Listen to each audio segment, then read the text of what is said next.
It's 15:45 on the 21st of July 2025. In the South China Sea, guided missile cruiser USS Princeton, CG-59 watches its scopes light up. Multiple fast tracks, low and hard. The combat information center snaps to red. Collision doors slam. Sailors sprint to stations. Dawn. Headsets strap in. Dog every hatch. Outside, the horizon flashes Chinese YJ-18 anti-H ship missiles already inbound. AJ-15 tears past a cloud bank. The carrier Shandong lurks beyond. A Type 52D radar Ross the sea. No time for a briefing. This is it. The first salvo will be on them in under a minute. General quarters engage. BLS hatches crack open. The ship slew to comb the tracks and cut its profile. ECM howls. Chaff and decoy stand ready. Overhead. An E-2D Hawkeye warns. Vampires inbound. Multiple bearings. A growler spools up. Jammers for the strike group. Spray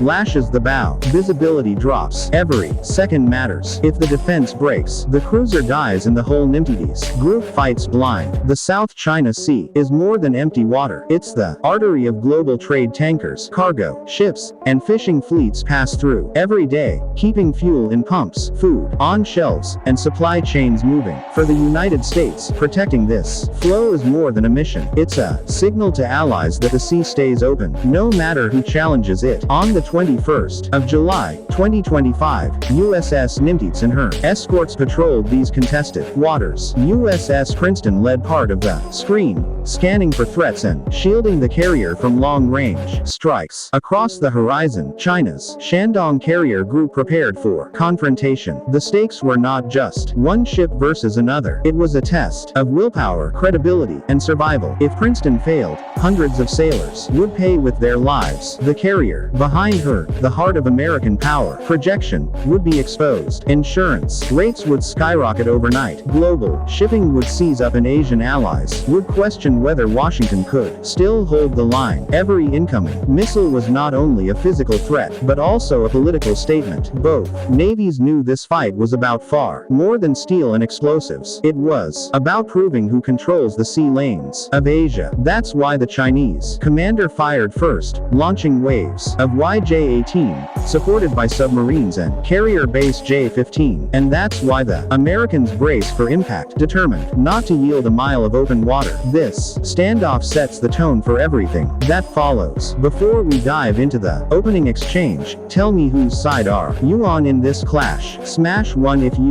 think the US strike group holds firm, or press 9 if you believe China's opening punch will land. And if you're ready to follow this battle moment by moment, make sure to subscribe so you don't miss what happens next. 15:47, 2 minutes after first detection, USS Princeton scopes hard lock. More than a dozen YJ-18, sea skimming and fast. The combat direction center spikes with noise. Tracks, tones, clipped voices, no delay. Fire. VLS hatches slam open. Standard missiles leap, climb, then pitch down into the glare. The outer ring lights. The horizon blossoms rolling across the sea. Several tracks drop. Not enough. The rest keep coming, hugging the waves. To hide in clutter, Princeton shifts to the second shield. SM-2 and ESSM streak low to swat leakers. The ship yaws to widen arcs and keep sensors on target. Overhead, an E-2D Hawkeye stitches the picture together, calling bearings and altitudes. EA-18 growlers jam hostile. Fire control radars. Locks break, then form again as the enemy pushes through. 155 mid-air kills confirmed. Cheers rise. Cut short by a new alarm. A Type 039 submarine launches torpedoes toward the carrier's lane. The escorting Virginia class angles deep,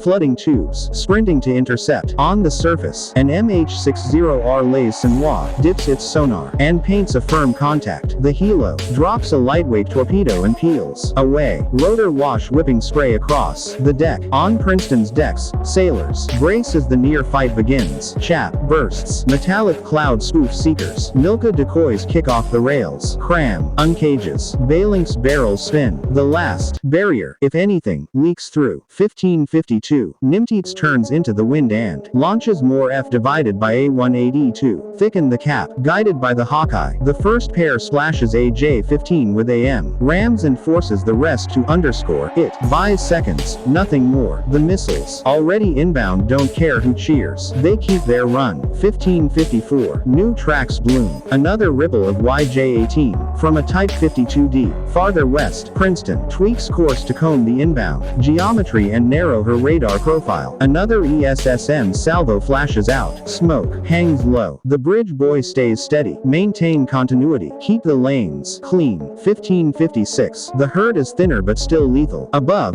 on and below the water, the strike group fights as one: fighters, jammers, helos, subs, and a cruiser, punching above her weight. The next minutes decide everything. The second wave is already closing faster, lower, and meaner than the first. 1558. The second wave is already on the scopes. These missiles fly even lower, cutting through radar clutter. Several J-15 push in with them, trying to saturate defenses. The CIC lights red. The captain's voice stays flat. Hold the line. Princeton rolls to port, narrowing her profile. The maneuver shapes precious seconds from missile seekers. SM-2 outward, detonating in the haze, but more leakers push through. The ship's crew knows once inside 10 miles, the fight belongs to the guns. 16. Phalanx CIWS roars, spitting thousands of rounds. Cams launch in pairs, their contrails slicing low. Explosions ripple close. Spray pounds the decks. Shards rain down. A single YJ-18 gets through, smashing into decoy shaft just yards off the bow. Before veering wide, the near miss rattles every bulkhead. Overhead,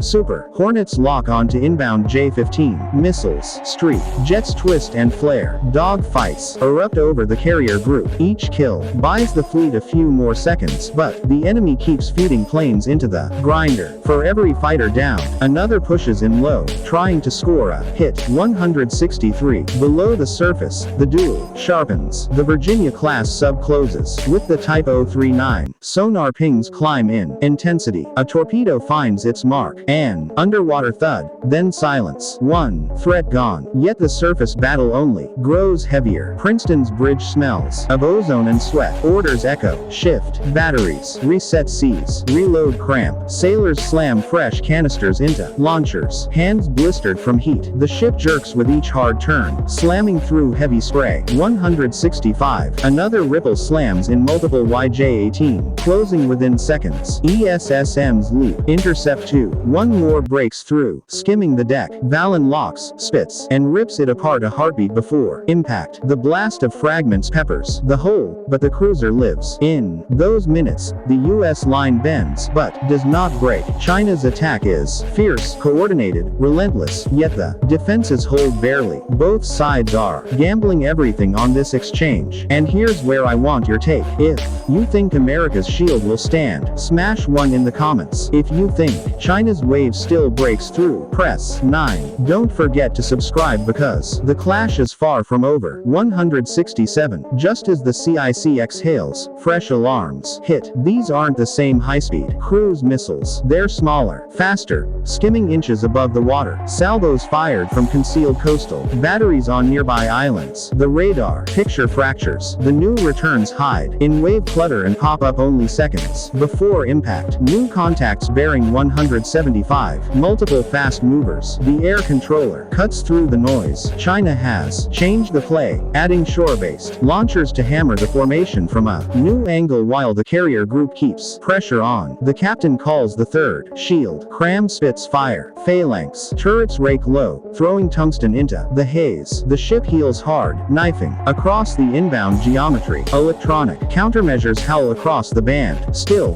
these sea skimmers are hard to catch. 169. The first of them cross 5 miles. CIWS barks and rips one apart in a white plume. Another slips through, until a last-second ESSM smashes it broadside. Fragments hiss over the deck. Helmets ring, ears buzz, but the cruiser keeps fighting. Overhead, Super Hornets tangle with J-15. One Hornet takes a hit and limps away trailing fire. Yet the pilot holds long enough to loose a sidewinder and drop his pursuer before ejecting. The air is chaos, the sea below worse. By 1612, Princeton is twisting on the edge. Every second brings new tracks, new intercepts, new detonations. The twist is clear. This is no longer ship against ship. The coastline itself has joined the battle, saturating defenses with cheap, fast shots. If even one gets through clean, the cruiser or the carrier behind her could vanish in flame. 1615, the last wave closes. Bigger salvo, tighter spread. Every system on Princeton is hot. The CIC feels like a furnace lit by. Alarms and screen glow. Voices clash. Missile inbound. 5 multiple bearings. Cams snap. Exhaust scorching the deck. Explosions ripple close. The ship bucks as shock waves hammer the hull. A YJ-18 dives low. Chaff bursts too late. Phalanx turrets scream, hurling tungsten. The missile disintegrates. Fragments peppering the bow. 1617. The air battle rages overhead. F divided by A-18E. Dogfight. J-15. Vapor trails. Twisting. Sidewinders crack the sky. 1 Hornet splashes, but not before downing its target. The carrier group's last shield holds barely. On deck, sailors reload in seconds. Sweat pouring. The captain orders a hard turn. The cruiser heels. Waves crash over the forecastle. Another pair of missiles streak in. ESSMs leap and collide midair. CIC erupts in cheers cut short. Contact 2 miles. Balin's guns hammer. Tracers arc right, slamming into a final inbound. One hit, then another. The missile staggers still flying. The crew holds their breath. At the last instant, CIWS tears it apart. The ship shudders under the blast but survives. 161-18. Damage. Control team swarm. Holes patched of. Fire smothered. Medics treat 2 wounded. Both conscious. Engineering. Reroutes power. Radar steady. Conditioned. Zebra holds. 1619. The Hawkeye calls fewer hostiles. To the west, smoke marks where a Type 52DG guided salvos. 2 Hornets push low, loose harpoons, then break away. Minutes later, the destroyer's radar drops from the board. Far off, the Chinese carrier turns downwind, launches slow J-15 icons. Thin, the Virginia-class reports quiet seas, oil slick widening where the enemy sub was last heard. 1620. Silence except for hissing steam and pounding hearts. Wreckage drifts above. Hornets orbit, confirming kills. Below, sonar hears only water. For now, the board is clear. The cruiser is battered, but on station. The carrier behind her, still alive. The climax has passed. Both fleets through everything. Only one line held. Now your call. Did America's shield prove unbreakable, or will China return harder? Hit 1 if you think the U.S. defense stands tall, or press 9 if the next assault overwhelms. Subscribe so you're here when the fight continues. 1630. The smoke begins to clear. Debris drifts across the South China Sea. Twisted fragments of missiles, jets, and steel. USS Princeton still floats, battered but alive. Her crew exhausted, yet unbroken. Medics move stretcher after stretcher, but most of the wounded will survive. On the horizon, Nimt sails untouched. Per deck crew already spotting fresh Hornets for launch. For the US, this fight is proof. Layered defenses work even against mass salvos. Missiles, subs, and fighters all struck at once and still the line held. But the cost was high. Hundreds of interceptors fired, a cruiser heavily damaged, and precious minutes where survival balanced on a knife's edge. The enemy has learned, and next time their waves may be larger, faster, and smarter. For China, the battle is a shock. Losing a submarine, a modern destroyer, and dozens of aircraft in a single afternoon weakens not only the fleet, but the story of rising dominance. The carrier Shandong, scarred and smoking, retreats under escort. Its presence was meant to intimidate. Instead, it exposed how vulnerable even a carrier can be when the other side refuses to back down. Globally, markets shuttered, oil prices jump, shipping lanes go silent as insurance firms freeze coverage. Allies in Asia call Washington asking if this fight marks the start of something larger. For now, U.S. forces can claim victory. The SEAL lanes remain open and the strike strike group stays afloat. But everyone knows this is only the first round. Tonight, the message is clear. America's shield still holds, but the pressure is rising. Every missile intercepted costs millions. Every wave pushes the defenders closer to exhaustion, and the world is watching to see if China doubles down or recalculates. So, here's my question for you. Who truly won this round? If you believe the US proved its dominance, hit 1 in the comments. If you think China showed it can bleed America with enough waves, press 9. And don't forget to subscribe, because the next strike could change the balance for